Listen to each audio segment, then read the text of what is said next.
പ്രിയപ്പെട്ട ശ്രോതാക്കളെ, പഴംപുരാണത്തിലേക്ക് ഏവർക്കും സ്വാഗതം. ഇന്ന് ഷെർലക് ഹോംസ് കഥകളിൽ ദ മിസ്സിംഗ് മാൻ, കാണാതായ മനുഷ്യൻ. 1889 ജൂണിലെ ഒരു രാത്രി ഡോക്ടർ വാട്സണും കുടുംബവും ഉറങ്ങാനുള്ള തയ്യാറെടുപ്പിലായിരുന്നു.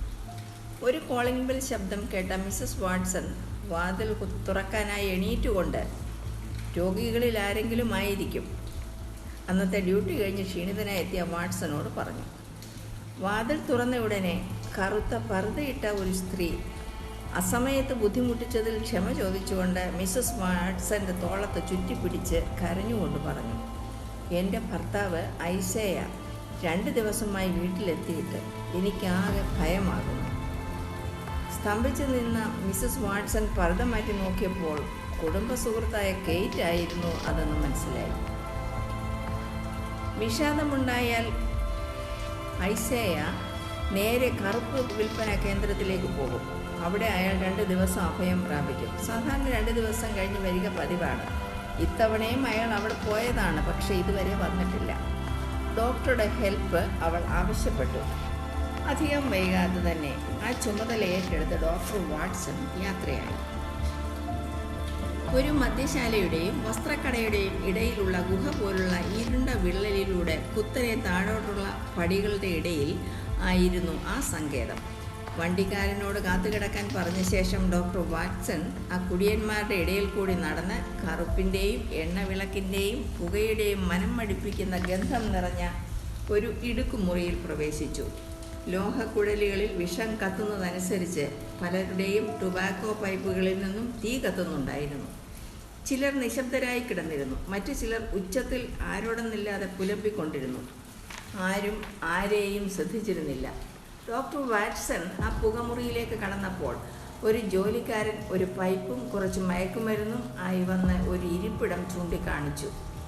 അപ്പോൾ അദ്ദേഹം പറഞ്ഞു, നന്ദി, ഞാനൊരു കസ്റ്റമർ അല്ല. മിസ്റ്റർ ഐസ വിറ്റ്നി എന്ന ആളെ ഒന്ന് കാണുവാൻ വന്നതാണ്. ഈ പേർ കേട്ട മാത്രയിൽ മുറിയുടെ ഒരു കോണിൽ നിന്നും ഒരു ശബ്ദമുണ്ടായി. അവിടെ ക്ഷീണിച്ച് മുടി പോലും ഒരുക്കി വെക്കാതെ ഒരു രൂപം ഡോക്ടർ വാട്സനെ തുറിച്ചു നോക്കിയിരുന്നിരുന്നു. എങ്കിലും അയാൾ ഡോക്ടർ വാട്സനെ തിരിച്ചറിഞ്ഞു. എന്നിട്ട് ഇപ്രകാരം ചോദിച്ചു, ഡോക്ടർ വാട്സൺ, മണി ഇപ്പോൾ എത്രയായി? രാത്രി 11 മണി കഴിഞ്ഞുവെന്ന് ഡോക്ടർ മറുപടി പറഞ്ഞു. ഏത് ദിവസം? അയാൾ തുടർന്ന് ചോദിച്ചു. ജൂൺ 19 വെള്ളിയാഴ്ച, ഡോക്ടർ മറുപടി പറഞ്ഞു. ദൈവമേ, ഞാൻ ഓർത്തു ഇന്ന് ബുധനാഴ്ചയാണെന്ന്. അയാൾ കുനിഞ്ഞിരുന്ന് കൈകളിൽ മുഖം അമർത്തി ഏങ്ങലടിച്ച് കരയാൻ തുടങ്ങി. നിങ്ങളുടെ ഭാര്യ നിങ്ങളെ കാണാതെ വിഷമിച്ച് ഈ 2 ദിവസം നിങ്ങളിവിടെ ആയിരുന്നു. അവർ കാത്തിരിക്കുകയാണ്. ഡോക്ടർ, ഞാനിവിടെ എത്തിയിട്ട് ഏതാനും മണിക്കൂറുകളെ ആയിട്ടുള്ളൂ. 3 or 4 പൈപ്പുകൾ, എത്രയെന്ന് എനിക്ക് ഓർമ്മയില്ല. എനിക്ക് എൻ്റെ ഭാര്യയെ കാണാൻ പോകണം. ഡോക്ടർ, താങ്കൾ വണ്ടി കൊണ്ടുവന്നിട്ടുണ്ടോ? ഉവ്വ് എന്ന് ഡോക്ടർ പറഞ്ഞു. എഴുന്നേൽക്കാൻ ബുദ്ധിമുട്ടിയ അയാളെ ഡോക്ടർ പിടിച്ചെഴുന്നേൽപ്പിച്ചു. വണ്ടിയിലേക്ക് നയിച്ചു. മനം മടിപ്പിക്കുന്ന പുക ശ്വസിക്കാതിരിക്കാൻ ശ്വാസം പിടിച്ചുകൊണ്ട് നടന്ന ഡോക്ടർ ഒരു നേരിയ ശബ്ദം കേട്ടു. തൻ്റെ വസ്ത്രത്തിൽ ആരോ പിടിച്ചു വലിച്ചതുപോലെ ഒരു തോന്നൽ. ഡോക്ടർ ആ ഇരുട്ടിൽ സൂക്ഷിച്ച് താഴേക്ക് കുനിഞ്ഞിരുന്ന രൂപത്തെ സൂക്ഷ്മമായി നോക്കി. ഡോക്ടർ അത്ഭുതം കൊണ്ട് ഇങ്ങനെ ഉറക്കെ പറഞ്ഞു, ഷെർലക് ഹോംസ്. ഷെർലക് ഹോംസ് ഇങ്ങനെ പറഞ്ഞു, പതുക്കെ പറയൂ, നിങ്ങൾ വണ്ടിയിലാണോ വന്നത്? കൂടെയുള്ള ആളെ ആ വണ്ടിയിൽ പറഞ്ഞയക്കൂ. 5 മിനിറ്റിനുള്ളിൽ ഞാൻ പുറത്തെത്തിക്കൊള്ളാം. അങ്ങനെ വിറ്റ്നിയെ പറഞ്ഞയച്ചപ്പോഴേക്കും ഹോംസ് ആ പുകമുറിയിൽ നിന്നും പുറത്തേക്ക് വന്നു. അവരിരുവരും മുന്നോട്ട് നടന്നു. 2 പേരും അവരവരുടെ ദൗത്യത്തെക്കുറിച്ച് സംസാരിച്ചു. ഡോക്ടർ തൻ്റെ സുഹൃത്തിനെ കാണാൻ വന്നതാണെങ്കിൽ ഹോംസ് തൻ്റെ ശത്രുവിനെ കാണാനും എത്തിയതായിരുന്നു. ഹോംസ് പറഞ്ഞു തുടങ്ങി, ആ താവളം നടത്തുന്നത് ഒരു തെമ്മാടിയാണ്. ആ ഗുഹയുടെ പിറകിലൂടെ ഒഴുകിക്കൊണ്ടിരുന്ന ആ പുഴയ്ക്ക് പല മരണങ്ങളുടെയും സാക്ഷിയാകേണ്ടി വന്നിട്ടുണ്ട്.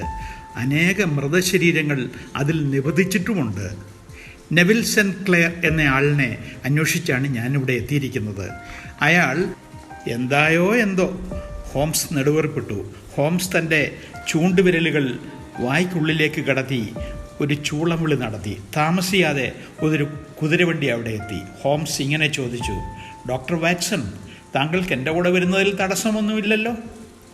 വാസ്തവത്തിൽ അങ്ങനെയൊരു ക്ഷണത്തിന് വേണ്ടി വാറ്റ്സൺ കാത്തിരിക്കുകയായിരുന്നു. അദ്ദേഹം പറഞ്ഞു, ഹേയ്, ഒന്നുമില്ല, സന്തോഷമേ ഉള്ളൂ. വന്നു നിന്ന കുതിരവണ്ടിയിലെ വണ്ടിക്കാരനെ പറഞ്ഞയച്ചിട്ട് ഹോംസ് വണ്ടിയിൽ കയറി. അവർ കയറിയ വണ്ടി മുന്നോട്ട് കുതിച്ചു. ഹോംസ് ഇങ്ങനെ പറഞ്ഞു തുടങ്ങി.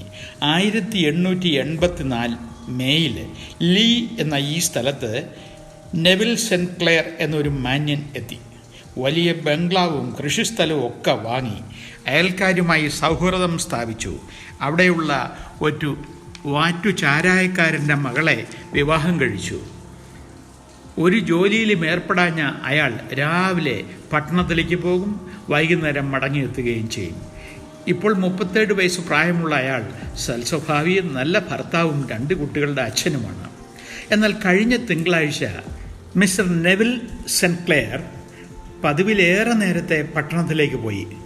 1-2 കാര്യങ്ങൾ ചെയ്തു തീർക്കാനുണ്ടെന്നും വരുമ്പോൾ ആവശ്യപ്പെട്ട കളിപ്പാട്ടം കൊണ്ടുവരാമെന്നും പറഞ്ഞിരുന്നു കുഞ്ഞുങ്ങളോട്. എന്നാൽ അയാൾ പോയതിനു ശേഷം യാതൊരു വിവരവുമില്ല. നെവിലിൻ്റെ ഭാര്യയ്ക്ക് കടലിൽ നങ്കൂരമടിച്ചിരുന്ന ഒരു കപ്പലിൽ നിന്നും ഒരു സന്ദേശം ലഭിച്ചു. അത് കളക്ട് ചെയ്യേണ്ട സ്ഥലവും അവരെ അറിയിച്ചിരുന്നു. അതിൻ പ്രകാരം അവർ പാഴ്സൽ ഓഫീസിൽ പാഴ്സൽ കൈപ്പറ്റാൻ പോകുന്നതിനായി തയ്യാറെടുത്തു. ഭർത്താവിനെ കാത്തു അയാളൊട്ട് വന്നതുമില്ല. ഇത്രയും കാര്യങ്ങൾ നിങ്ങൾക്ക് മനസ്സിലായില്ലേ മിസ്റ്റർ വാട്സൺ? ഹോംസ് ചോദിച്ചു. ഉവ്വ്, വാട്സൺ പ്രതികരിച്ചു. ഹോംസ് തുടർന്നു. ഒരു കുതിരവണ്ടിക്കായി അവൾ മെല്ലെ നടന്നു നീങ്ങി. പെട്ടെന്നൊരു ദിശയിൽ നിന്ന് ഒരു രോദനം അവൾ കേട്ടു. എവിടെ നിന്നാണെന്നറിയാൻ അവർ ചുറ്റുപാടും നോക്കി. അവിടെ ഒരു കെട്ടിടത്തിൻ്റെ 2ാം നിലയിൽ നിന്ന് തൻ്റെ ഭർത്താവ് തന്നെ വിളിക്കുന്ന കാഴ്ചയായിരുന്നു അവർ കണ്ടത്. അവർ അവിടെ അത്ഭുത സ്തബ്ധയായി തന്നെ നിന്നുപോയി. ഭർത്താവിൻ്റെ മുഖം അവൾ ശ്രദ്ധിച്ചു. അയാൾ സംഭ്രാന്തനായിരുന്നു. അയാൾ അവരുടെ നേർക്ക് ആംഗ്യം കാട്ടി. പെട്ടെന്ന് 2 ബലിഷ്ഠങ്ങളായ കരങ്ങൾ അയാളെ ഉള്ളിലേക്ക് വലിച്ചിഴച്ചു. അയാൾ അപ്രത്യക്ഷനായി. വീട്ടിൽ നിന്നും സുമുഖനായി പുറപ്പെട്ട തൻ്റെ ഭർത്താവിന് അപ്പോൾ കോട്ടോ ടൈയോ ഒന്നും ഉണ്ടായിരുന്നില്ല എന്നവർ ശ്രദ്ധിച്ചു. അയാൾ സംഭ്രാന്തനായിരുന്നു.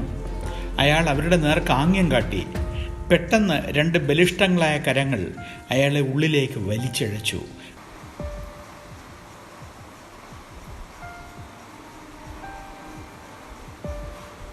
ഇല്ലാതെയായിരുന്നു നിന്നത് എന്നവർ ശ്രദ്ധിച്ചു. അവർ ശ്രദ്ധിച്ച 2 നില കെട്ടിടം ആ തെമ്മാടികൾ നടത്തുന്ന കറുപ്പ് വിൽപ്പന കേന്ദ്രം തന്നെയായിരുന്നു. അകത്തേക്ക് കയറാൻ ശ്രമിച്ച ആ സ്ത്രീയെ വാച്ച്മാൻ ലാസ്കറും മറ്റൊരാളും കൂടെ തള്ളി വഴിയിലേക്ക് വിട്ടു. ഉടൻ തന്നെ ബീറ്റ് പോലീസിൽ പരാതിപ്പെട്ട അവർ പോലീസുകാരോടൊത്ത് ആ കെട്ടിടം മുഴുവനും പരിശോധിച്ചിട്ടും ഭർത്താവിനെയോ മറ്റാരെയും തന്നെയോ അവിടെ കാണുവാൻ കഴിഞ്ഞില്ല.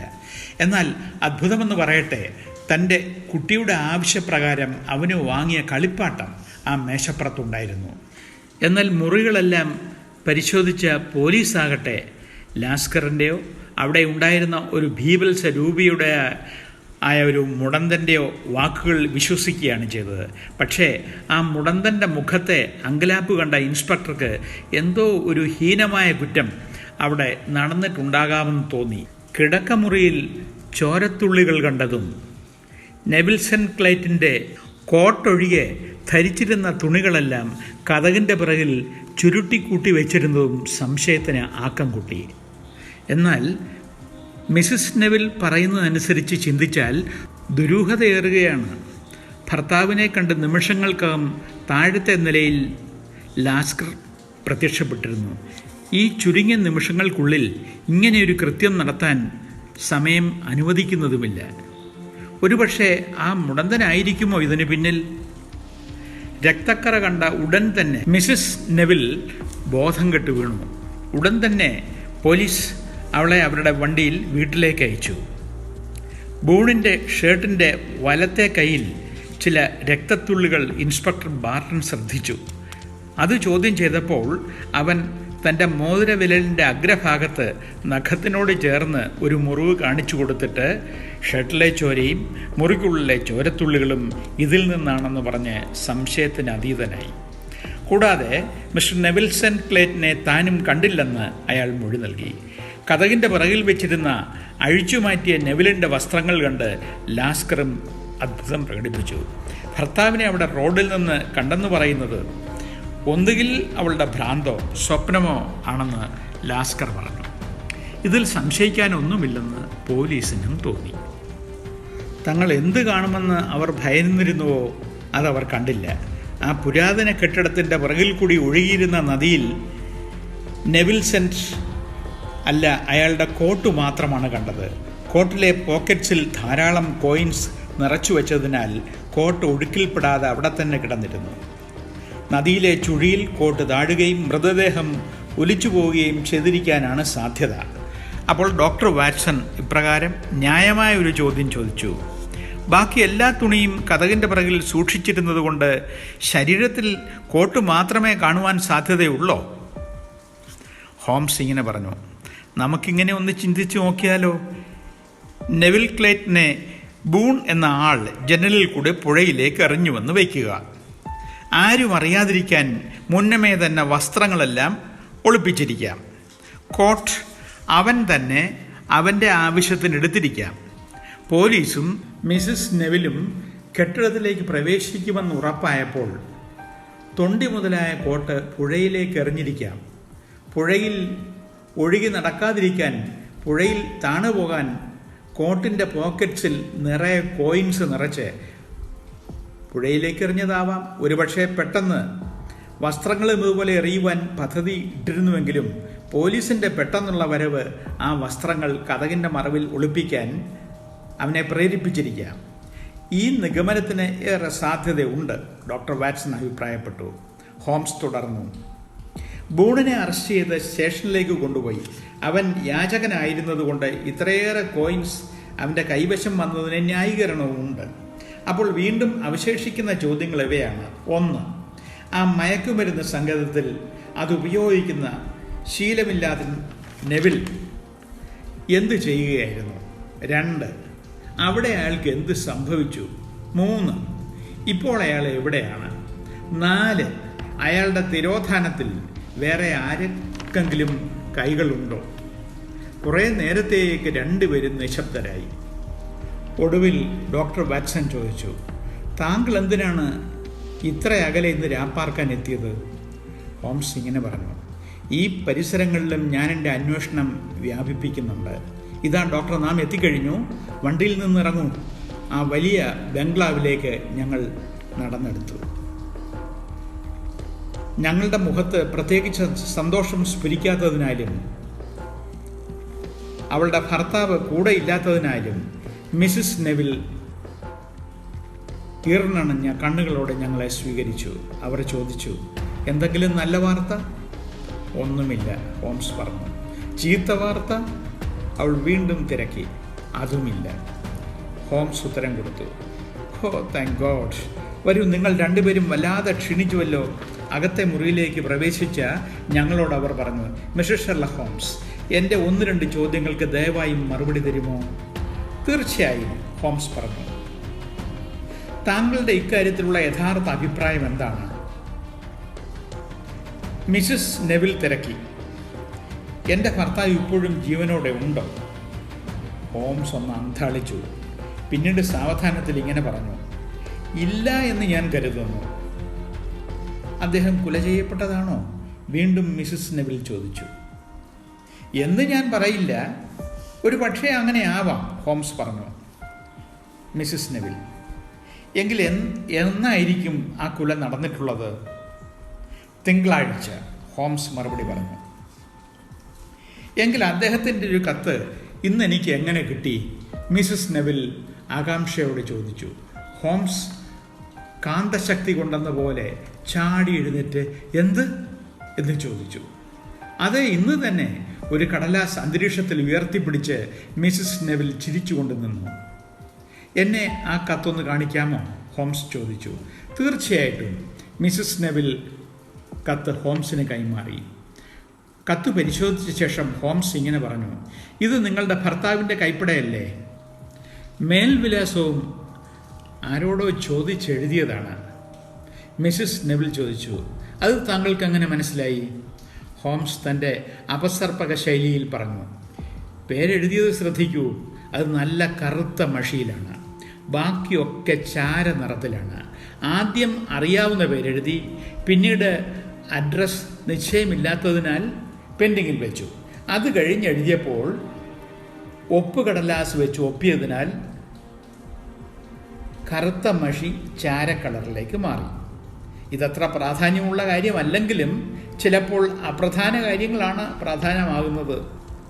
എന്താണ് ഈ കവറിൽ അടക്കം ചെയ്തിരുന്നത്? അത് അദ്ദേഹത്തിൻ്റെ ഒരു മോതിരമായിരുന്നു. മിസ്സിസ് നെവിൽ പറഞ്ഞു. ഹോംസ് കത്തിങ്ങനെ വായിച്ചു. പ്രിയെ, ഭയപ്പെടേണ്ട, എല്ലാം ശുഭമായി വരും. ഒരു വലിയ തെറ്റ് പറ്റിയിരിക്കുന്നു. തിരുത്താൻ കുറച്ച് സമയമെടുത്തേക്കും. ക്ഷമയോടെ കാത്തിരിക്കൂ. നെവിൽ: ഇത് നിങ്ങളുടെ ഭർത്താവിൻ്റെ കൈപ്പട തന്നെയാണെന്ന് തീർച്ചയാണോ? ഹോംസ് ചോദിച്ചു. അതേ എന്നവർ ഉത്തരം പറയുകയും ചെയ്തു. അഴുക്കു പുരണ്ട തള്ളവിരലുകളുള്ള ആൾ, പുകയില മുറുക്കുന്ന ഒരാളാണ് ഇതിൽ പശ തേച്ചിരിക്കുന്നത്. ഇന്ന് പോസ്റ്റ് ചെയ്ത കത്ത് തന്നെയാണിത്. നമുക്ക് ആശയ്ക്ക് വഴിയുണ്ട്. എങ്കിലും ഒന്നും പറയാറായിട്ടില്ല. ഹോംസ് ഇങ്ങനെ പറഞ്ഞു. തിങ്കളാഴ്ച അദ്ദേഹം എഴുതിയ കത്ത് ഇന്ന് പോസ്റ്റ് ചെയ്താൽ അദ്ദേഹം ജീവിച്ചിരിക്കുന്നു എന്ന് വായനക്കാരെ വിശ്വസിപ്പിക്കാനും ഇത് മതി, അല്ലേ മിസ്സസ് നെവിൻ? നെവിൻ ഇങ്ങനെ പറഞ്ഞു. മിസ്റ്റർ ഹോംസ്, താങ്കൾ എന്നെ നിരാശപ്പെടുത്തരുത്. അദ്ദേഹത്തിന് എന്ത് അപകടം സംഭവിച്ചാലും എൻ്റെ ആത്മാവിന് അത് മുൻകൂട്ടി മനസ്സിലാകും. ഹോംസ് അത് കേട്ട ഇങ്ങനെ ചോദിച്ചു. എങ്കിൽ പിന്നെ എന്തിനാണ് അദ്ദേഹം അകന്നിരിക്കുന്നത്? അതാണ് എനിക്ക് മനസ്സിലാകാത്തത്, മിസ്സസ് നെവിൽ പറഞ്ഞു. ഒരുപക്ഷെ അന്ന് ജനലിൽ കൂടി എന്നെ വിളിച്ചതാകണമെന്നില്ല, കൈകൾ വീശിയതാകാം. ഹോംസ് ഇങ്ങനെ ചോദിച്ചു. നിങ്ങളുടെ ഭർത്താവിന് കറുപ്പ് അല്ലെങ്കിൽ അതുപോലെയുള്ള മറ്റു മയക്കുമരുന്നുകൾ ഉപയോഗിക്കുന്ന ശീലമുണ്ടോ? ഇല്ല എന്ന് മിസ്സസ് നെവിൽ പറഞ്ഞു. ശരി, നന്ദി മിസ്സസ് നെവിൽ. ഇന്ന് രാത്രി ഏറെയായി, നാളെ തിരക്കുള്ള ദിവസവുമായിരിക്കാം. അതുകൊണ്ട് നമുക്ക് ഇന്ന് ഭക്ഷണം കഴിച്ചിട്ട് വിശ്രമിക്കാനുള്ള നേരമേ ഉള്ളൂ.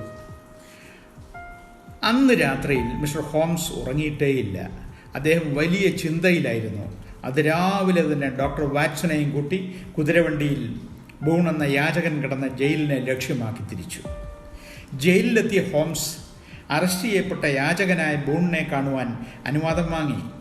ഇൻസ്പെക്ടറും ഹോംസും വാറ്റ്സണും ഒരുമിച്ച് ജയിൽ പുള്ളിയായ ബൂണിനെ കാണുവാനായി ജയിൽ മുറിയിലേക്ക് കടന്നു.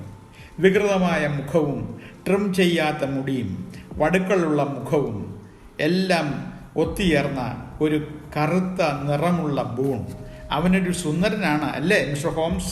ഇൻസ്പെക്ടർ പുച്ഛരൂപേണ ചോദിച്ചു. തീർച്ചയായും, പക്ഷേ അയാൾക്ക് ഒരു കുളി ആവശ്യമുണ്ട്, ഹോംസ് പറഞ്ഞു. ഇൻസ്പെക്ടർക്ക് അദ്ദേഹം പറഞ്ഞതിൻ്റെ അർത്ഥം മനസ്സിലായില്ല. ഹോംസ് തുടർന്നു. അതിനാൽ അത്യാവശ്യം ചില സാധനങ്ങളുമായാണ് ഞാൻ എത്തിയിരിക്കുന്നത്. എന്നിട്ട് ബാഗിൽ നിന്നും നനഞ്ഞൊരു സ്പോഞ്ച് എടുത്തു. ഇത് കണ്ട ഇൻസ്പെക്ടർ കുലുങ്ങി ചിരിച്ചു. നിങ്ങളൊരു രസികൻ തന്നെ. നല്ല ഉറക്കത്തിലായിരുന്നു ആ യാചക തടവുകാരൻ ബൂൺ. ഹോംസ് മെല്ലെ അയാളുടെ അടുത്തിരിഞ്ഞ് നനഞ്ഞ സ്പോഞ്ച് കൊണ്ട് ബൂണിൻ്റെ മുഖത്ത് തലങ്ങും വിലങ്ങും ശക്തിയായി തൂത്തു. എന്നിട്ട് ഹോംസ് ഇങ്ങനെ വിളിച്ചു പറഞ്ഞു. മിസ്റ്റർ നെവിൽസൺ ക്ലൈറ്റിനെ ഇതാ ഞാൻ നിങ്ങൾക്ക് പരിചയപ്പെടുത്തുന്നു. ഞെട്ടി ഉണർന്ന തടവുപുള്ളി തൻ്റെ ഐഡൻറ്റിറ്റി വെളിപ്പെടുത്തപ്പെട്ടപ്പോൾ ഒരു നീണ്ട നിലവിളിയോടെ തൻ്റെ മുഖം തലയിണയിൽ അമർത്തി കരഞ്ഞു. ദൈവമേ, ഇത് കാണാതായ മിസ്റ്റർ നെവിൽ ആണല്ലോ. ഇൻസ്പെക്ടർ അതിശയിച്ച് വിളിച്ചു പറഞ്ഞു. ഡോക്ടർ വാറ്റ്സണും അത്ഭുതസ്തബ്ധനായി. ഞാൻ കുറ്റമൊന്നും ചെയ്തിട്ടില്ല എന്ന് മിസ്റ്റർ നെവിൽ പുലമ്പിക്കൊണ്ടിരുന്നു. ഹോംസ് പറഞ്ഞു. ശരിയാണ്, പക്ഷേ ഈ പ്രച്ഛന്ന വേഷം നിങ്ങൾക്ക് ഭാര്യയോട് പറയാമായിരുന്നില്ലേ? മിസ്റ്റർ നെവിലിനെ അതിങ്ങനെ മറുപടി പറഞ്ഞു. ഭാര്യ ആയിരുന്നില്ല എൻ്റെ പ്രശ്നം. അച്ഛനെ ഓർത്ത് എൻ്റെ കുഞ്ഞുങ്ങൾ ലജ്ജിക്കരുതെന്നായിരുന്നു എൻ്റെ ആഗ്രഹം. എന്തായിരുന്നു ഈ പ്രച്ഛന്ന വേഷത്തിന് ആസ്പദമായ കാര്യം? ഇൻസ്പെക്ടർ അദ്ദേഹത്തോട് ചോദിച്ചു. നെവിൽ ഇങ്ങനെ പറയാൻ ആരംഭിച്ചു. ചെറുപ്പത്തിൽ ഒരു നല്ല നാടക നടനായിരുന്നു ഞാൻ. ലണ്ടനിലെ ഒരു പത്രത്തിൽ റിപ്പോർട്ടറായി പ്രവർത്തിച്ചു വരികയായിരുന്നു. അങ്ങനെ ഇരിക്കെ ഭിക്ഷക്കാരെക്കുറിച്ച് ഒരു അന്വേഷണ പരമ്പര പത്രാധിപർ ആവശ്യപ്പെട്ടതനുസരിച്ച് ഞാനത് നൽകാമെന്നേറ്റു. പണ്ടൊരു നടനായിരുന്നതിനാൽ ഭിക്ഷക്കാരുമായി താതാത്മ്യം പ്രാപിക്കാൻ ഞാൻ പ്രച്ഛന്ന വേഷധാരിയായി ഭിക്ഷക്കാരനായി മാറി. റോഡരികിൽ ഭിക്ഷ അയച്ചു. വൈകിട്ട് ലോഡ്ജിലെത്തി ഡ്രസ്സ് മാറാൻ തുടങ്ങിയപ്പോൾ കളക്ഷൻ എണ്ണി നോക്കി. എനിക്കെൻ്റെ കണ്ണുകളെ വിശ്വസിക്കാൻ കഴിഞ്ഞില്ല. ഞാൻ വലിയൊരു എമൗണ്ട് കളക്ട് ചെയ്തിരിക്കുന്നു. അപ്പോൾ ഞാൻ വിചാരിച്ചു, ഇത് കുറേ നാൾ തുടർന്നാൽ എൻ്റെ അല്ലറ ചില്ലറ കടങ്ങൾ വീട്ടുവാൻ കഴിയുമല്ലോ. ഒരു റിപ്പോർട്ടർ എന്ന നിലയിൽ ജോലി ചെയ്യുന്നതിനേക്കാൾ ലാഭം ഇത് തന്നെയാണെന്ന് ഞാൻ തിരിച്ചറിഞ്ഞു. ഞൊണ്ടിയായ ലോഡ്ജ് സൂക്ഷിപ്പുകാരൻ മാത്രമേ എൻ്റെ കാര്യം വ്യക്തമായി അറിഞ്ഞിരുന്നുള്ളൂ. രാവിലെ ഭിക്ഷക്കാരനായി പോകും, വൈകിട്ട് വേഷം മാറി നീറ്റായി ഭവനത്തിലേക്കും. നല്ല തുക വാടക കൊടുത്തതിനാൽ ലോഡ്ജ് സൂക്ഷിപ്പുകാരൻ ഇത് രഹസ്യമായി സൂക്ഷിച്ചു. ധനവാനാകുന്തോറും ഞാൻ കൂടുതൽ കൊതിയനുമായി. ഗ്രാമത്തിൽ വീട് വാങ്ങി, വിവാഹം കഴിച്ചു, കുട്ടികളായി. പട്ടണത്തിൽ ബിസിനസ് ആയിരുന്നുവെന്നാണ് എൻ്റെ ഭാര്യ ഉൾപ്പെടെ എല്ലാവരും വിശ്വസിച്ചിരുന്നത്. പക്ഷേ എന്ത് ബിസിനസ്സാണെന്ന് എൻ്റെ ഭാര്യയ്ക്ക് പോലും അറിയില്ലായിരുന്നു. എന്നാൽ കഴിഞ്ഞ തിങ്കളാഴ്ച വേഷം മാറുന്നതിനിടെ ജനലിലൂടെ നോക്കിയ ഞാൻ റോഡിൽ കൂടെ പോയിരുന്ന ഭാര്യ എന്നെ തുറിച്ചു നോക്കുന്നത് കണ്ട് അത്ഭുതം കൊണ്ടും ഭയം കൊണ്ടും ഒരു വലിയ ശബ്ദം പുറപ്പെടുവിച്ചു. മുഖം മറച്ച് വിശ്വസ്തനായ കാവൽക്കാരൻ്റെ അടുത്തേക്ക് ഓടി. ആരെയും എൻ്റെ അടുത്തേക്ക് വിടരുതെന്ന് അപേക്ഷിച്ചപ്പോൾ അവളുടെ ശബ്ദം ഞാൻ താഴത്തെ നിലയിൽ കേട്ടു. ധൃതിപ്പെട്ട് എൻ്റെ വസ്ത്രങ്ങൾ വലിച്ചെറിഞ്ഞ് ഭിക്ഷക്കാരൻ്റെ വേഷമണിഞ്ഞു. ഈ തിരക്കിൽ എൻ്റെ വിരൽ മുറിഞ്ഞ് ചോര തുണിയിലും തറയിലുമൊക്കെയായി. പിന്നെ തുകൽ സഞ്ചിയിലെ നാണയത്തുട്ടുകൾ കോട്ടിൽ നിറച്ച് തേംസ് നദിയിലേക്ക് എറിഞ്ഞു. മറ്റു വസ്ത്രങ്ങളും അതുപോലെ എറിയാൻ തുടങ്ങിയപ്പോഴേക്കും പോലീസ് എത്തി. പക്ഷേ എന്നെ ആളുകൾ മനസ്സിലാക്കുന്നതിന് പകരം നെവിൽസൺ ക്ലൈറ്റിൻ്റെ കുലപാതകി എന്ന് കരുതി അറസ്റ്റ് ചെയ്തപ്പോൾ ആശ്വാസമായി. ഭാര്യയ്ക്ക് ആശ്വാസമുണ്ടാകുവാനും എനിക്ക് പ്രശ്നമില്ലെന്ന് കാണിക്കുവാനും ഭാര്യയുടെ പേരിൽ ഒരു കത്തും പോസ്റ്റ് ചെയ്തു. ശരി, ഇൻസ്പെക്ടർ പറഞ്ഞു. മേലിൽ നിങ്ങൾ ഭിക്ഷാടനം എന്ന പ്രവൃത്തിയിൽ ഏർപ്പെടരുത്. അങ്ങനെയെങ്കിൽ നിങ്ങളുടെ പേരിൽ ആൾമാറാട്ടത്തിന് കേസെടുക്കുന്നില്ല. കൂടാതെ നിങ്ങളെക്കുറിച്ച് പരാതികളൊന്നും തന്നെ ഇല്ലല്ലോ, ഇൻസ്പെക്ടർ പറഞ്ഞു. മിസ്റ്റർ ഹോംസ്, താങ്കൾ എങ്ങനെയാണ് ഈ നിഗമനങ്ങളിലൊക്കെ എത്തിയത്? ഹോംസ് ഇങ്ങനെ മറുപടി പറഞ്ഞു. ഞാൻ ഈ നിഗമനങ്ങളിലൊക്കെ എത്തിയത് രാത്രിയിൽ 12 മണി മുതൽ രാവിലെ 5 മണി വരെ പല പല കൂട്ടിക്കിഴിക്കലുകൾ നടത്തിയാണ്. എന്നിട്ട് ഹോംസ് ഉറക്കെ ചിരിച്ചു. വാട്സണും മനസ്സിലോർത്തു, ഇതാണ് മനസ്സിലാകാത്ത Sherlock Holmes. Bye, good night.